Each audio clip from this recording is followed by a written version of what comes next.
Rejoins-moi pour étudier le Coran au-delà de la traduction.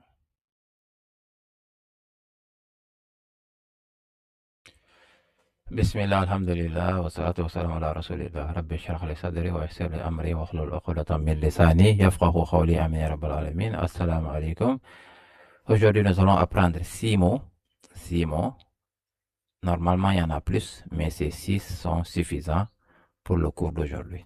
Donc, ce sont des mots que vous devez absolument savoir et comprendre.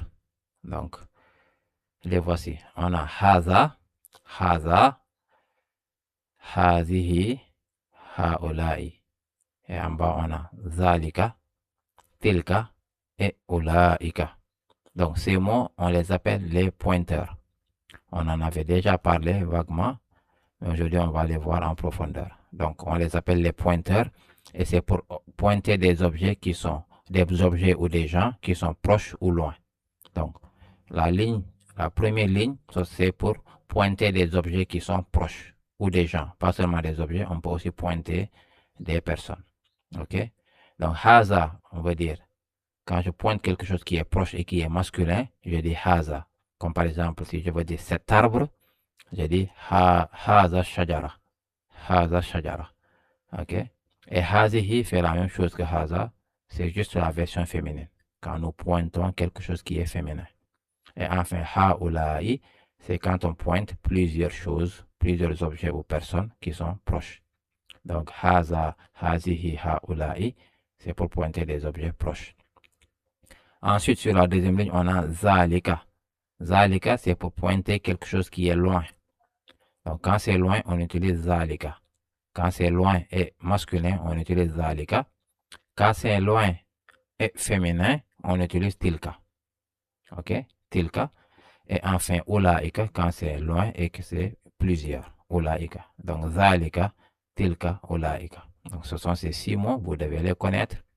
Vous devez les connaître, les mémoriser et savoir leur signification. Maintenant, on va faire quelques observations sur ces isms. OK? Déjà, en 1, ils sont propres. Ils sont propres. OK? Donc, à chaque fois que vous voyez ces pointeurs-là, ils sont propres. On a vu les différents types de isms qui sont propres et il y a la liste, il y a les pointeurs dedans. Donc, haza, hazi, haula, zalika, tilka, ulaika. Chaque fois que vous les voyez, ils sont toujours propres. 2, ils sont non flexibles. Non flexibles. Vous vous rappelez de la flexibilité. Donc, ça veut dire quoi? Non flexible, ça veut dire que quand c'est rafa, c'est haza. Quand c'est nasab, c'est haza. Et quand c'est jar, c'est haza. Ça ne change pas. Ça ne change pas. Même chose pour hazihi, même chose pour haula'i. Donc, là, vous voyez haza, vous ne pouvez pas me dire qu'il est rafa, nasab ou jar. Donc, il peut être les trois. Ça, c'est seul le contexte pour nous dire. Seul ce qui vient avant. Par exemple, s'il est accompagné de, par exemple, min, par exemple. S'il est accompagné de min haza, je sais que min est un harf jar. Et ce qui vient juste après doit être jar. Donc, ici, haza sera jar puisqu'il est devancé par min. OK? Et s'il est devancé par exemple, s'il est devancé par inna haza ou inna zalika, inna est un harf nasab. Donc, haza sera nasab dans ce cas. N'est-ce pas? Ainsi de suite. Donc, ce qui vient avant nous dira le statut du pointeur. S'il est rafa, nasab ou jar. OK? Enfin, et en 3, on peut avoir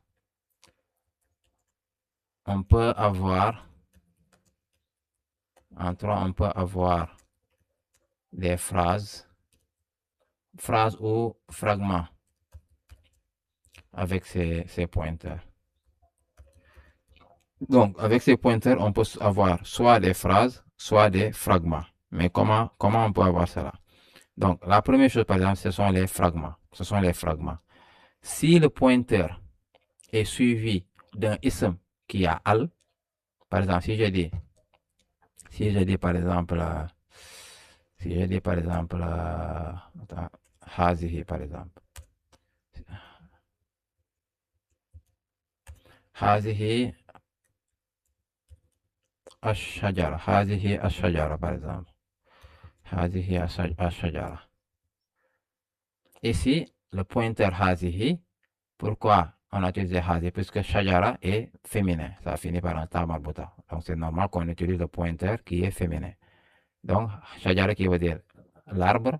Donc, cet arbre-ci, cet arbre, quand je pointe cet arbre qui est proche, hazihi shajara. Maintenant, on a al juste après le pointeur. Donc, ça veut dire qu'ici, on a un fragment. On a un fragment. Donc, on va dire cet arbre. Cet arbre. Chaque fois que le pointeur est suivi de al, on a un fragment. Et ici, quand on a un fragment, le pointeur est appelé ismul ishara. Quand nous avons al, quand nous avons un fragment, le pointeur ici, hazihi, est appelé ismul ishara. Et le mot qui est pointé est appelé, le mot qui est pointé est appelé musharun ilayhi. Musharun ilayhi. Ça, c'est seulement dans le cas où nous avons un fragment. OK? Donc, hazihi est le ismul ishara et ash-shajara est le musharun ilayhi. Ici, on a un fragment. Si je fais un autre exemple, par exemple, essayons un autre exemple. Si je dis ici, haza, utilisons haza.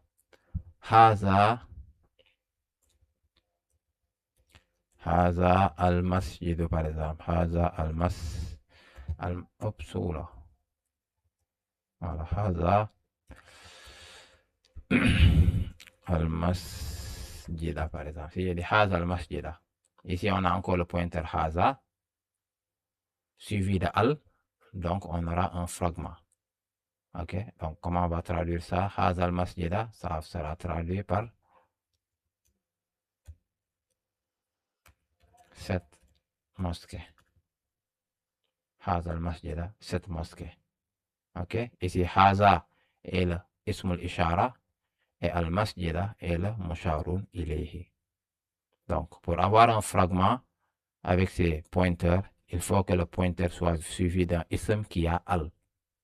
Maintenant, si, on change maintenant, si le pointeur est suivi d'un ism qui n'a pas al, au lieu d'avoir hazihi al-shajara, et on a seulement hazihi shajara. Ici, il n'est pas suivi par un pointeur. Donc, dans ce cas, on aura une phrase. On aura une phrase et on va mettre le être, le verbe être, entre les deux. Donc, au lieu de dire cet arbre, on va dire ceci est un arbre.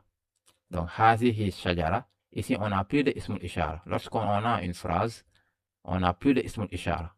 On a seulement hazihi suivi du verbe être entre le hazihi et shajara. Et enfin, le nom qui est la chose ou l'objet qui est pointé. Donc, hazihi shajara devient ceci est un arbre. Ouais. Et ici, le être qui nous montre que c'est une phrase complète. Même chose ici. Si j'enlève le al sur masjid, ça on a haza masjida. Ici, on n'a plus de fragment, mais une phrase, puisque le pointeur n'est pas suivi par un al. Donc, on va traduire cela par ce mosquée. Voilà. Non, pas ce mosquée, mais plutôt, plutôt ceci est une mosquée. Voilà, puisqu'il n'y a pas le al, donc ça devient une phrase. Ceci est une mosquée. Voilà.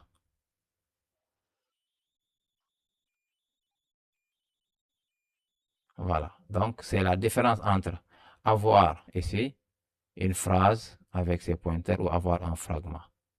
OK? Donc, nous allons faire des exemples pour mieux comprendre ce concept de pointeur. Et voilà, on va ici sur le document. Voilà, il y a des exemples là et on nous dit de déterminer si on a des fragments ou des phrases. OK? On va essayer d'en faire quelques-uns. On ne va pas tous les faire. On va en faire quelques-uns. Après, vous mettrez en pause, vous essayerez les autres. Et si vous avez des difficultés, mettez-moi ça en commentaire et je vous répondrai, Inch'Allah. OK? Alors, ici, le premier, on a, j'agrandis. Voilà. Bihaza al-hadithi. Bihaza al-hadithi.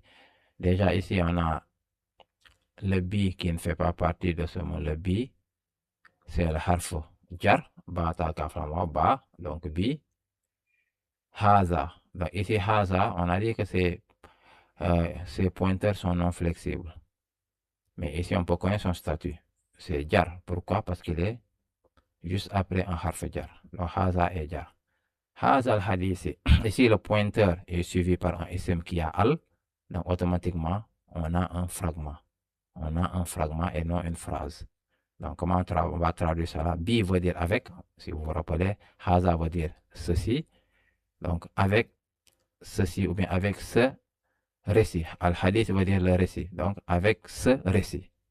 Avec ce récit. OK. Ensuite, on a... Oups, ça c'est long. Voilà. Tilka ayatul kitabil hakim. On a le pointeur qui est tilka. Le pointeur qui est tilka. Et juste après, on n'a pas al. Donc ici, on aura une phrase. Ici, on va mettre le verbe être conjugué ici pour avoir une phrase. Donc, tilka qui veut dire, c'est pour pointer quelque chose qui est loin. Donc, et aya veut dire signe miraculeuse. Signe miraculeuse. C'est au pluriel. Maintenant, ici, quelque chose de nouveau. Concentrez-vous bien. Pourquoi on a...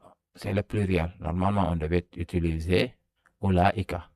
Mais si vous vous rappelez, on avait dit que les pluriels féminins sont considérés soit comme singulier féminin ou pluriel féminin. On peut utiliser les deux. C'est pourquoi ici, on a utilisé le singulier féminin des pointeurs. Voilà, c'est pour ça, c'est des trucs grammaticaux. On peut utiliser ulaika ayatu comme on peut utiliser tilka ayatu, puisque ayatu est considéré comme singulier féminin aussi. C'est un pluriel féminin. On l'avait fait dans les cours précédents. Donc, cela, on va traduire tilka par cela, c'est un pointeur pour pointer quelque chose qui est loin. Donc, cela, excusez-moi, j'ai écrit n'importe comment. Cela sont les signes miraculeuses. Les signes miraculeuses Al-Kitab al-Hakim du livre sage, ou bien du livre, voilà, du livre sage. Al-Kitab veut dire le livre, Al-Hakim, voilà, le sage, voilà. Donc, Al-Kitab et Al-Hakim, c'est un mawsouf sifa, les deux ont les quatre mêmes propriétés, donc ils sont mawsouf sifa. Où Al-Kitab est le mawsouf, et le nom, et Al-Hakim est le sifa, son adjectif. Ok, donc, tilka ayatul kitab mubin, ceux-là sont les signes miraculeux du livre sage. Ok. Ensuite, on a haula'i al-qawmi. On a le pointeur suivi de al, donc automatiquement, c'est un fragment. Automatiquement, c'est un fragment. Donc, ceux-là, plutôt ceux-ci, haula'i, c'est le pluriel pour pointer des objets proches. Donc, ceux-ci, on va traduire par ceux-ci, ou bien ce peuple-ci. Pourquoi c'est le pluriel? Puisque Qawm est un ism jama. C'est un ism qui est pluriel par définition. Donc c'est pour ça le pluriel est utilisé. Donc ce peuple-ci. Ce peuple-ci, haula'i al-qawmi. Ok. On en fait encore deux. Hazihi sabili. Hazihi sabili. On n'a pas de al juste après le pointeur, donc ici on a une phrase. Donc, hazihi proche, donc ceci, ici on a le verbe être qui veut dire est, donc ceci est. Sabil veut dire chemin. Sabil veut dire chemin, et sabili, mon, puisqu'il y a le i de Anna. Donc, ceci est mon chemin. Ceci est mon chemin. Hazihi sabili, c'est une phrase et non un fragment. Il n'y a pas al après le pointeur. Et enfin, un dernier.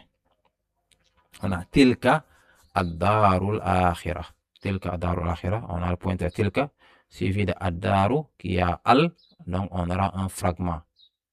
Et dar est féminin, c'est pour ça qu'on a utilisé tilka. Dar est féminin. Dans la liste des isms qui sont féminins, parce que les Arabes l'ont dit, il y a le mot dar. Donc, tilka daru veut dire cette maison. Cette maison. Al-akhira, cette maison dernière. Bien, cette maison dernière. Al-daru akhira, c'est un mot sous-sifa. La dernière maison, c'est-à-dire l'au-delà, le paradis. Tilka darul akhira. Donc, cette dernière maison. Ok, ici, on n'a pas de phrase, mais un fragment. Voilà, donc essayez de faire les autres. Si vous avez quelques difficultés, dites-moi en commentaire et je vous répondrai avec plaisir, Inch'Allah. Ok, voilà, donc ceci conclut notre cours d'aujourd'hui. Assalamu alaikum wa rahmatullah wa barakatuh.